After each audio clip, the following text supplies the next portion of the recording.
I have to jump right next to our next guest, Marianne Schorling from Geneva Macro Labs, who is going to talk to us about natural capital and how additionality is playing a huge role in the valuing process. Marianne supports the team of strategic. Marianne supports the team to strategically address sustainability opportunities for value creation through the lens of entrepreneurship and innovation. So very, very interesting. As a head of sustainable development and stakeholder engagement at Geneva Macro Labs, she enables a dialogue and collaboration between academics, entrepreneurs, sustainability professionals, and new technology experts. Marianne, you also contributed and authored the UNC FACT blockchain service infrastructure white paper, and you work as an advisor for NGOs, startups, and entrepreneurs in the field of sustainability, advocacy, and partnerships. I could go on talking about your background and roles for quite some time. You're an extraordinarily engaged expert of your field, and it's a real pleasure to have you here and that you have the time to speak to us today. So I'll leave the floor to you. Thank you, Alexandra. Thank you for having me with you today. I'm representing Geneva Macro Labs, the Think and Do Tank, and I will say a couple of words at the end of the presentation, since I would like to invite us all to look at additionality, what the future, as a call for action. And I understand, as you just presented, Alexandra, in your intro, additionality as an implementation principle that should be applied when it comes to protect, restore, and sustainably use natural capital.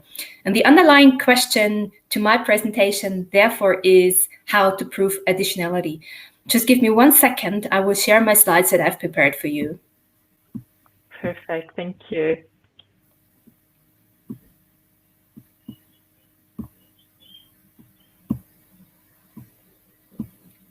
Here we go. Can you see my slides? Yes, we can. Okay, wonderful. So, in short, my answer to the question, how can we prove additionality, is, well, we can prove by valuing natural capital, by valuing what nature provides us with, from land to ocean, and hereby shifting to a new economic model, one that is built on regeneration rather than depletion. Sounds straightforward? Well, not quite. Valuing natural capital is still difficult, as calculating monetary value for the quantification of ecosystem services, including carbon sequestration, is very context specific and requires data that can be quite difficult to gather. And within this context, a system approach that our colleagues from Access Impact just explained, such an approach can help to completely rethink business models and their relationship to nature, to not only facilitate that transition to a carbon neutral economy, but also one that is regenerative. Now, within regenerative economies, the important aspect is that profit becomes a means at the service of nature and society, and it makes the biosphere and humanity better. Now, regenerative economy looks to examine and excavate how we, as a collective, can shift the priorities of business and capitalism by acknowledging the boundaries of planetary resources and harnessing our interconnectedness. Going to the next slide here.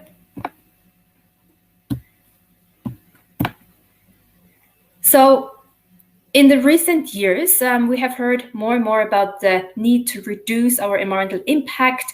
We just heard some numbers from the previous speakers. And trying to emit less carbon, pollute less, or extract less new material is often managed. However, we all witness that the results that we see are slow. This state of mind that we can see is based on the principle that as a human being, we cannot do otherwise, as if everything we conceive is necessarily negative for an environmental point of view. But obviously, this state of mind is not the right one. Moreover, doing less damage is not enough to slow the global destruction of ecosystems and reconcile the economy with the ecosystems that host us. And as Gaia Harrington, Director of Sustainability Services at KPMG, who I had the pleasure to welcome to our latest Geneva Macro Labs Impact Talks, she highlighted in her study on the limits of growth, a collapse could come around 2040 if current trends held. Now, some final word on my intro. Valuing nature through regenerative economies could turn things around and create opportunities for innovation and revenue. A natural capital approach that I'm presenting today looks at renewable natural assets and non-renewable ones to not only mitigate our negative impacts on the environment, but benefit from increasing the size, the health, and also resilience of natural ecosystems. And this approach is helping to meet pressing challenges like global climate change and biodiversity loss. Importantly, this ensures projects are more sustainable and maximize social value. And that's our call as a think and do tank. So what's the content of my presentation? I would like to frame the challenge of valuing natural capital and as such proving additionality as an opportunity. I would also like to look with you at the scope of valuing nature in the sense of what we should focus on, and finally conclude with you with a short discussion on how an enabling system of actors to do so looks like. In light of COP26, the upcoming UN Climate Change Conference, which starts this Sunday, so in a couple of days, and in light of the fact that at this conference, discussions will not only be about global climate crisis, but also will be about highlighting the interconnectedness of loss of biodiversity, the overall question of how valuing nature could enable a regenerative economy points to the following challenge. Now, why to conduct natural capital assessments? That's a key question. Now, according to the 2019 report from the Chief Risk Officer Forum, the CRO Forum, globally, current policies and our economic paradigm are estimated to potentially lead to climate damage to the tune of $550 trillion by 2015 in a net present value, more than combined worth of all the world's physical and financial assets today. It seems as if currently we operate in an economy that does not recognize how much we rely on natural resources, given the fact that economies are not yet equipped to recognize the true impact of their own activities and investments. The ability to put a price on carbon is a glaring example of this.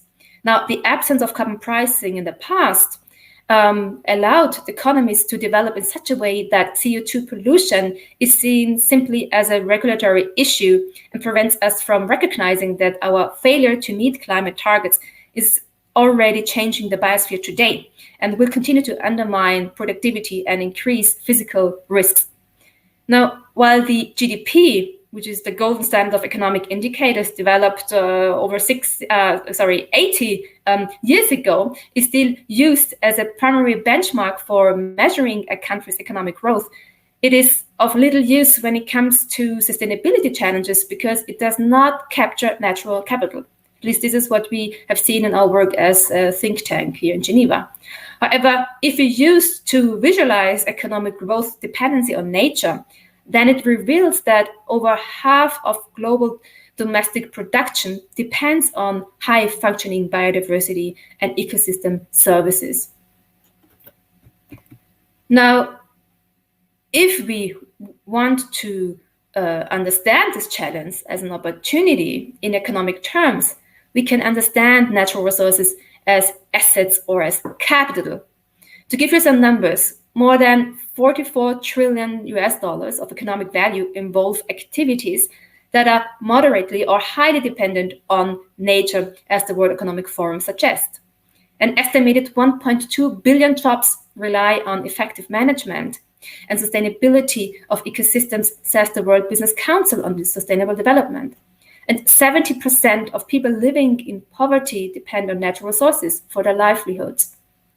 And prior to the COVID-19 pandemic, the OECD projected a doubling of the ocean economy from 2010 to 2030 to reach $3 trillion US dollars. But what's actually natural capital, a term that I've used now?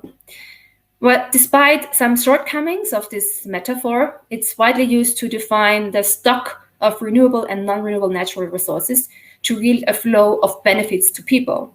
And these resources include plants, animals, but also soils, minerals, water, or air. Their benefits are commonly known as ecosystem services. The concepts of natural capital and nature-based solutions, they help us to look at the interconnectedness between ecosystem services, which can function as pillars for an economy designed to regenerate the planet's resources rather than deplete them. And because of changing climate, deforestation, and our wild destruction of habitats, these assets are threatened. So I would like to even come to the point that I say that we lack an understanding of the costs in rebuilding damaged ecosystems. The Biodiversity and Ecosystem Services Index from the Swiss Institute shows that in 20% of all countries, ecosystems are in a fragile state for more than 30% of the entire country area. And other biodiversity-related studies suggest that biodiversity loss and ecosystem services decline would lead to substantial disruption of business processes and financial losses. So natural capital appeared for many centuries now as abundant, whereas financial capital was scarce. Simple economics expected high returns for financial capital and low returns on the abundant natural resources. And following the same principles, as natural capital presents itself as being scarce, what returns can we predict today? And this is a key question that my previous speakers were looking at their estimation of the market. And this question brings us right to the field of valuing natural capital. I would like to stress that valuing natural capital is nothing new on the global agenda. For the last 3 decades, it has been discussed as a means to recognize the long-term services of our ecosystems. However, calculating and measuring additionality of specific ecosystem improvements remains a challenge. And I would like to give you 3 examples. You all certainly heard about recent research that was published at the beginning of this year, around March, April, on the Amazon rainforest. And this research suggested that the rainforest is most likely now to be a net contributor to the warming of the planet. Now, rising temperatures, drought, and deforestation appear to reduce the capacity of our world's largest rainforest to absorb carbon dioxide from the atmosphere and help offset emissions from fossil fuel burning. Now, the loss of Amazon rainforest also impacts microclimate, water supply in Brazilian cities and neighboring countries. And in order to prove additionality, there is a really interesting project that the two macro labs had the opportunity to engage with. It's the Brazilian Rainforest Conservation Company, EBCF, who created its own sustainable private reserve, the Amazon Rio. It monitors and protects an area of 50,000 acres of native rainforest and 3,000 families living within 15 traditional local communities who are benefiting from that project. And what they do is they verify carbon cuts by using a criterion known as the REDD, or reducing emissions from deforestation and forest degradation. And as a result, the reserve now has verified CO2 emissions reductions of approximately 2.5 million tons, and is permanently ongoing monitoring and verification process to issue its carbon credits. Now, this methodology implies that efforts of reversing damage to forests are rewarded rather than preserving them. And that shows also that meaningful additionality applies to incentivize good behavior. But how to pay countries for the forest just standing there? This is a question that people in Gabon are looking at. And this is where the more sophisticated side of conservation and land management comes in to sell carbon credits, mechanism that Michele earlier today described quite well. Now, that requires to have a very good system of quantifying, monitoring, and a good register to make sure that there is no double counting and so on. The most important thing is that money made from such credits is to be invested not just in conservation, but also in building the economy. So there will be a win-win situation. Another example that I would like to highlight today is the Aral Sea in Central Asia that started to dry up many years ago. It's a catastrophe that we all witnessed, and it is referred to one of the planet's worst environmental disasters. It happened, the Aral Sea drying up because of human intervention, more than due to geographical and climate changes. The sea has shrunk today by more than 90% of its size. And that is mainly because of rerouting its source rivers. The Aral Sea was, imagine that, the world's fourth largest freshwater lake, which has been called a sea due to its size. The fishing industry back in the day supplied the country with nearly 2 out of every 10 fish, while the water was feeding the lake-supported agriculture. Now, today, the sea is all but gone, and much of the lake sediments contain high concentration of pesticides accumulated over the decades. Now, during the past 3 decades, the evaluation of the Aral Sea ecosystem was done by focusing mainly on afforestation of the drained seabed to mitigate the sandstorms that cause erosion. What really caught my attention when I was looking at this example is that a couple of months ago, the World Bank organized a tech challenge seeking new ideas and ways of thinking to help solve the complex challenges involved in reviving the Aral Sea. And they made it possible with that challenge that different projects that prove additionality could start. It's a challenge that helps us to find examples of what happens if disruptive innovation can be attracted to mitigate the negative impacts on local ecosystems. And I can recommend all of you to do a little bit more reading on that, because it's really a great lesson to learn from. What about the oceans as a final example? Well, I've chosen the title From Land to Ocean today to highlight the fact that when we talk about valuing natural capital, land and ocean, both ecosystem services are equally relevant.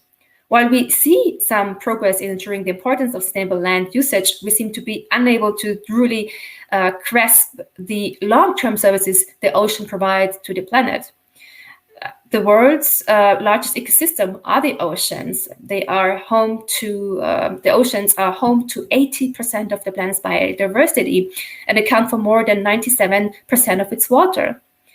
It's the ocean is our biggest carbon sink. It absorbs around 1/3 of the CO2 emitted by human activity since the start of the Industrial Revolution. And recent research attests that seas have absorbed 90% of all the warming that has taken place in the past 50 years. So when we talk about nature-based solutions, or in other words, about actions to protect, sustainably manage and restore natural and modified ecosystems in ways that address social challenges, then we have to think about coastal and marine ecosystems as well, not only about the biodiversity on land.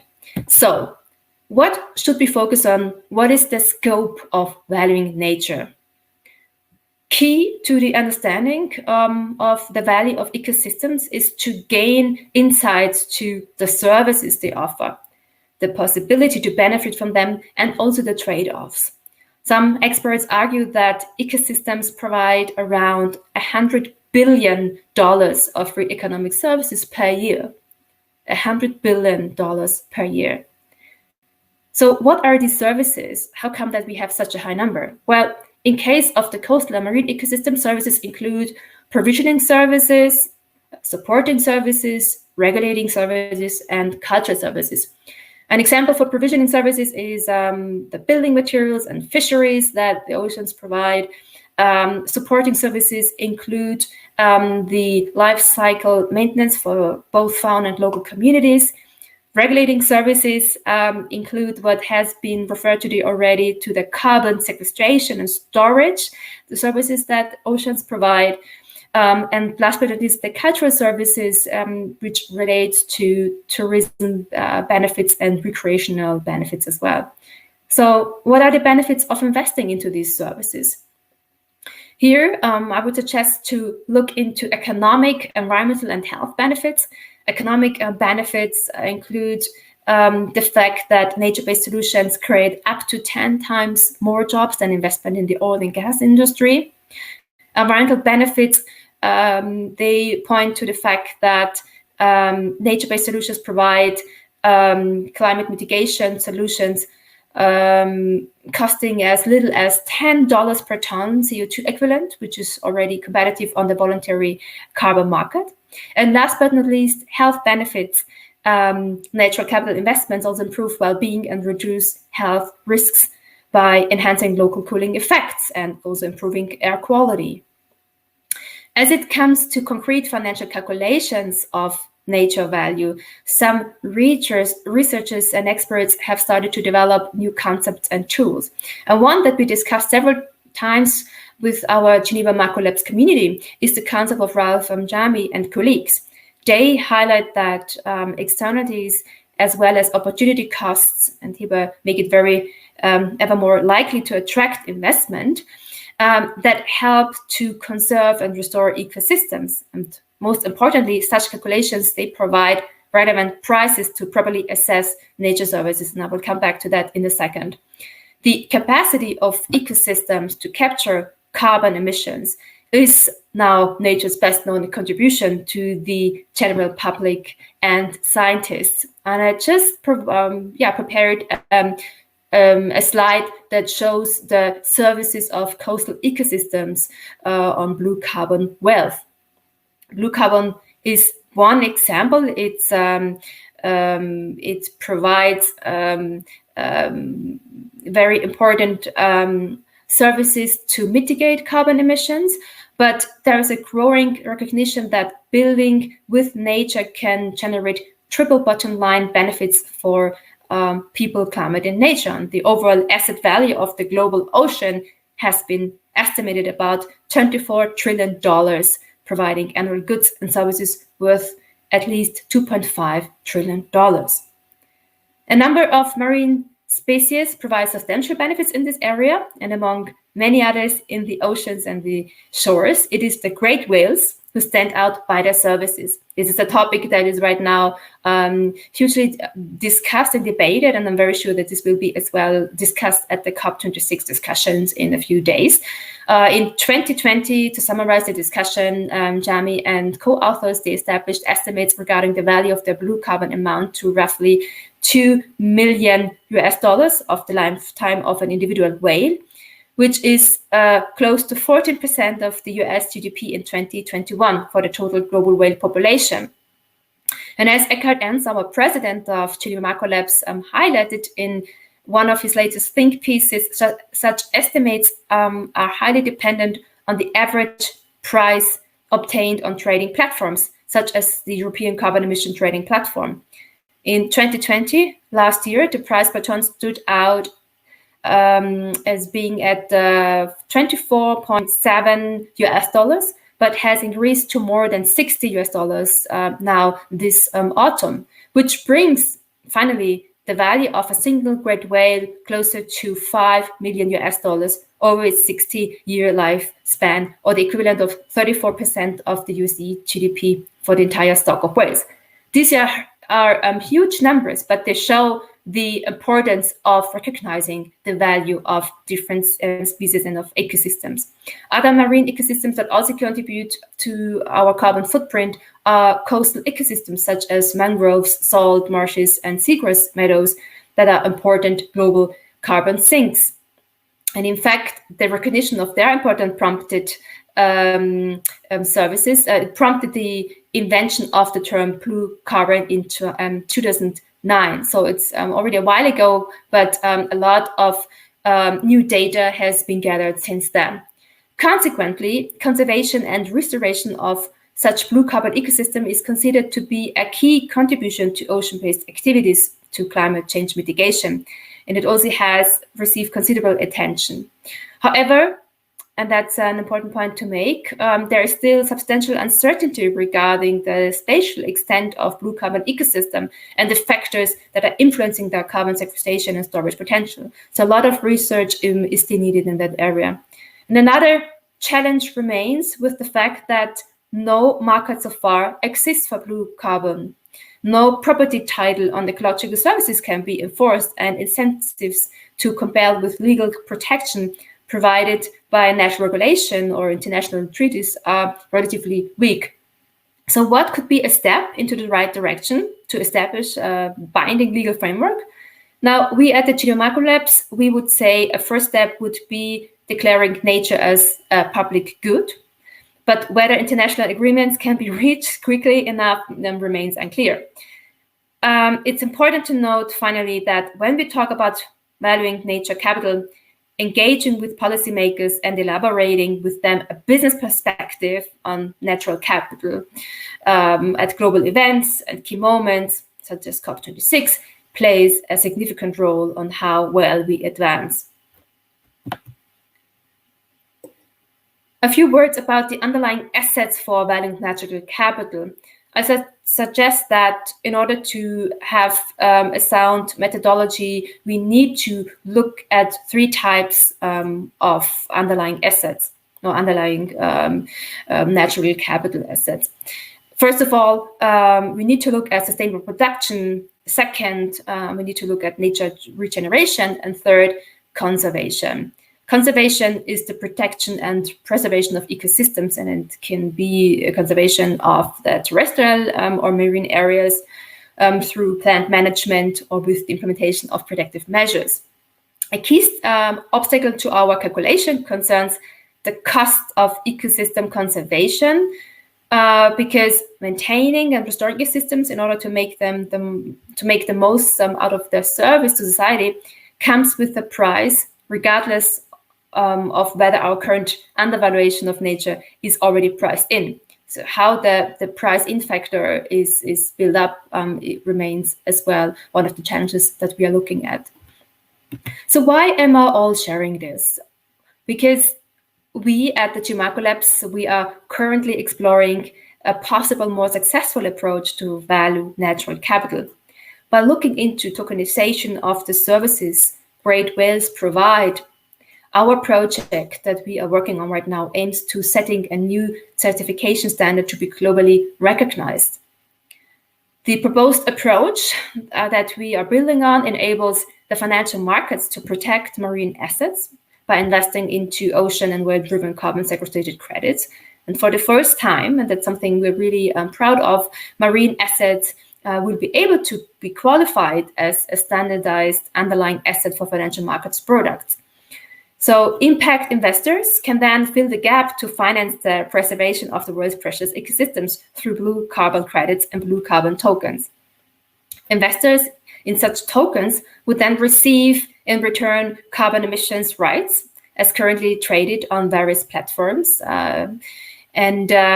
Also these platforms are about to be shaken up, as we are seeing that not adequate standard right now exists in terms of looking into the voluntary market, be it Varia or the golden standard.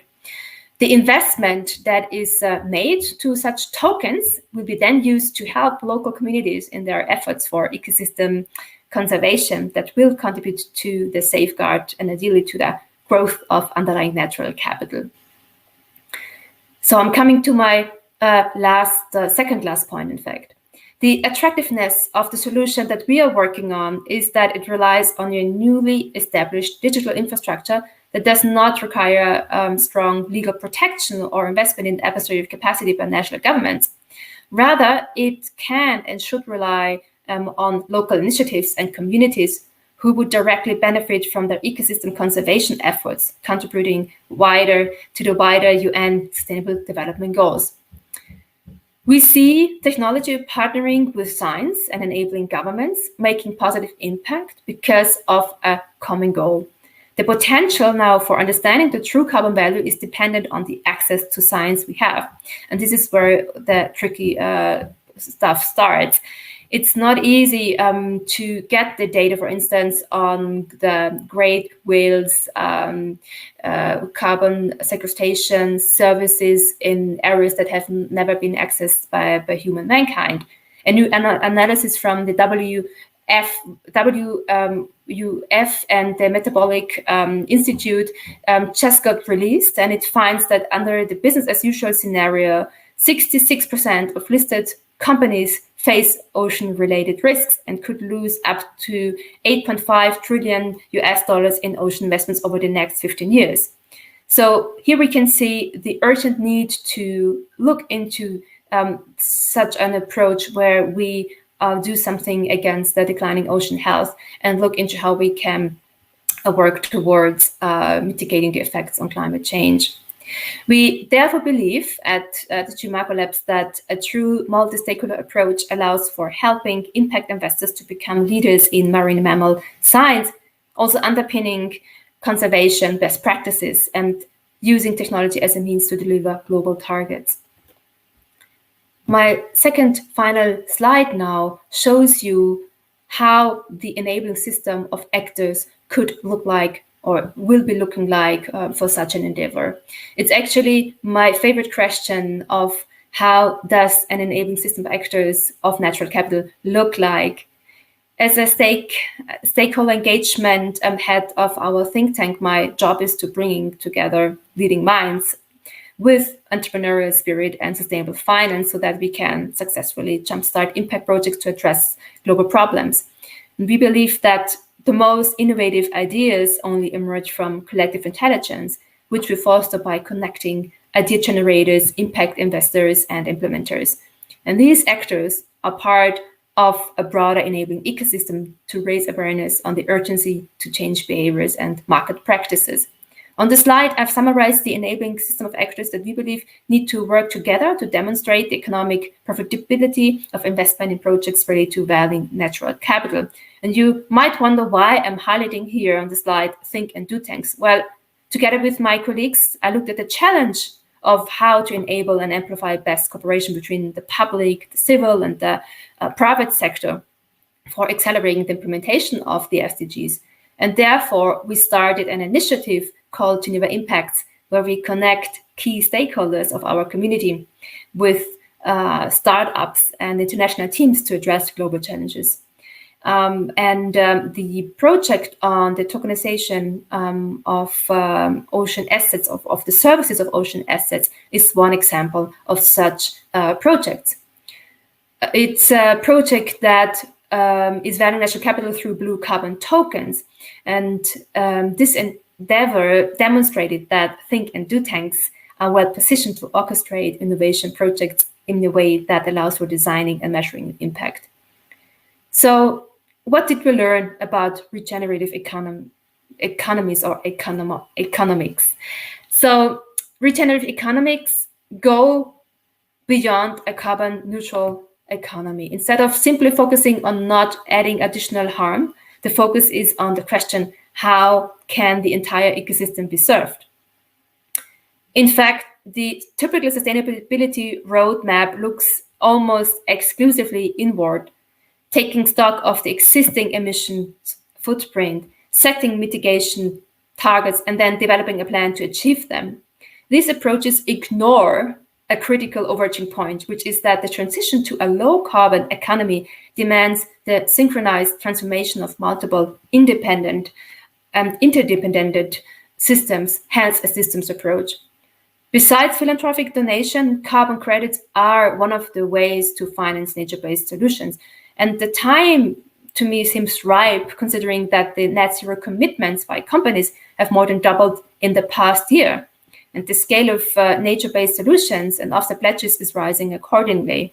So based on the net zero pledges from more than now 700 large companies, there are already commitments to buy about 0.2 gigatons of CO2 of carbon credits by 2030. I anticipate that the integration of blue carbon projects into existing carbon markets and trading schemes will further motivate the development of site-level projects.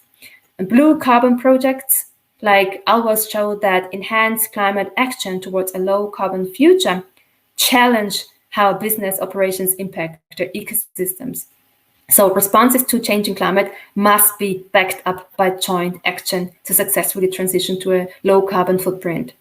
And that brings me to my last slide with some concluding remarks.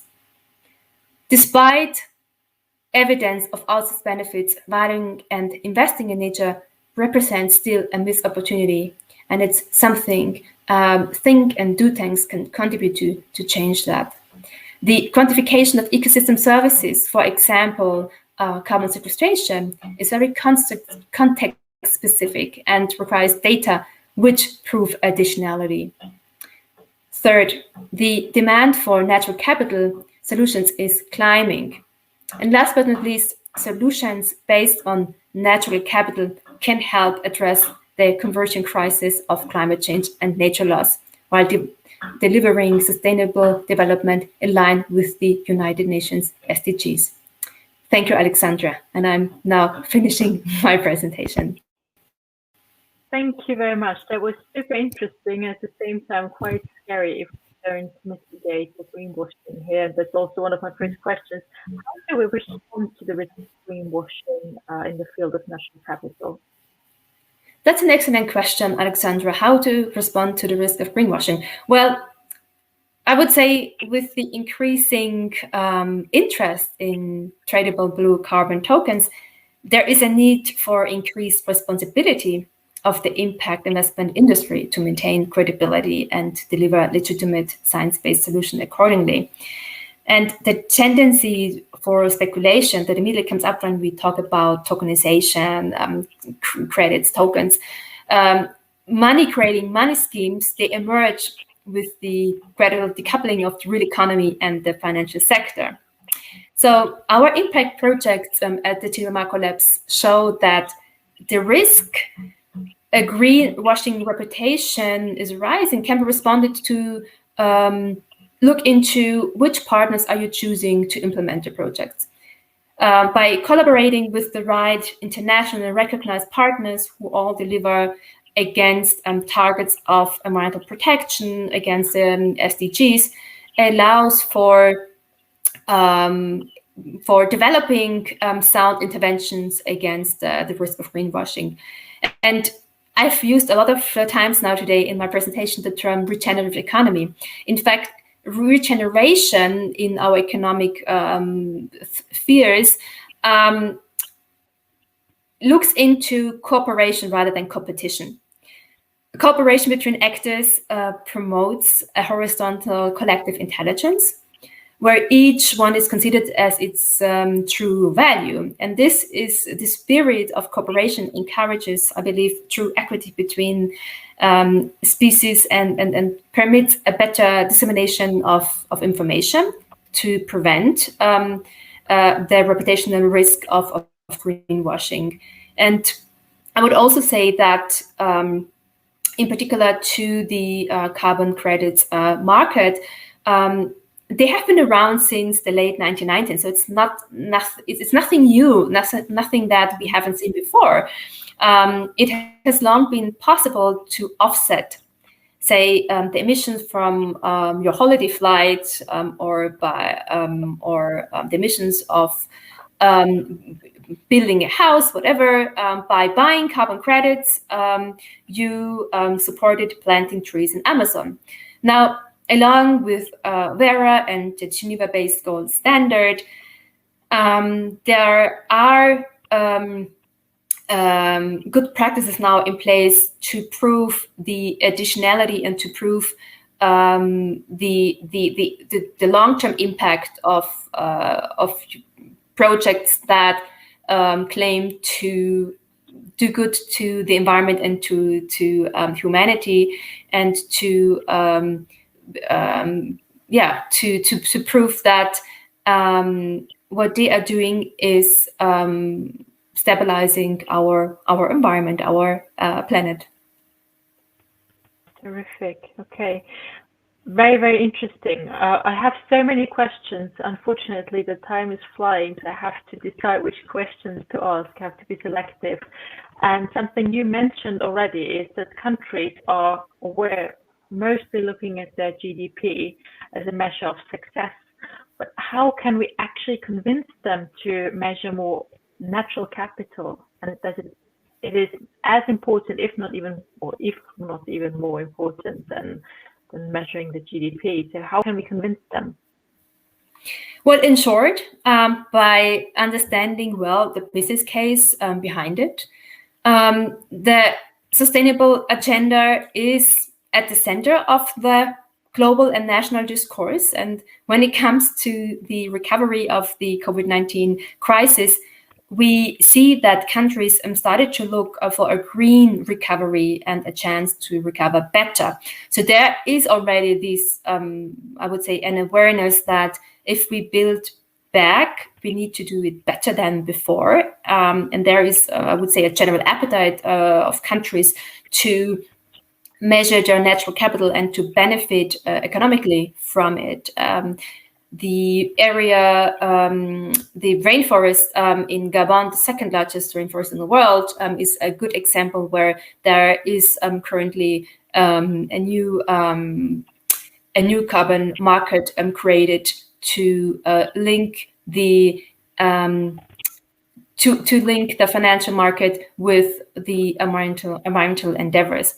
Now, what we can see is that the statistical community also has developed some frameworks that help countries to understand what they can get out of valuing natural capital. However, natural capital accounting becomes very difficult to apply because of the fact that we have more and more diverse benefits of the biodiversity and ecosystems that are being included. So the concept might be too abstract for local governments or communities to apply such concepts. But I think it's a matter of time that we will get there. And the more we talk about the benefits of having natural capital, the stronger the business case becomes. And obviously, the more investors are putting some money in carbon credit, for instance, the more awareness and the bigger the appetite will be from countries to invest in their natural capital, in the conservation and regeneration of it. Okay, very interesting. Thank you. Yeah, I think communication, collaboration is key here. I have to underline that several times because I think those two words will be leading us into this generation of real natural capital investments. Unfortunately, we are running out of time. So I thank you very much, Marianne, for your very interesting intervention. I'm looking forward to catch up later during a networking session with you. And I have to shift now to our next guest, Payal Ghosh from Vera, who will also be talking about a very similar topic, so we can move on. Vera is a standard verifying carbon emissions reductions, and Vera, like Payal,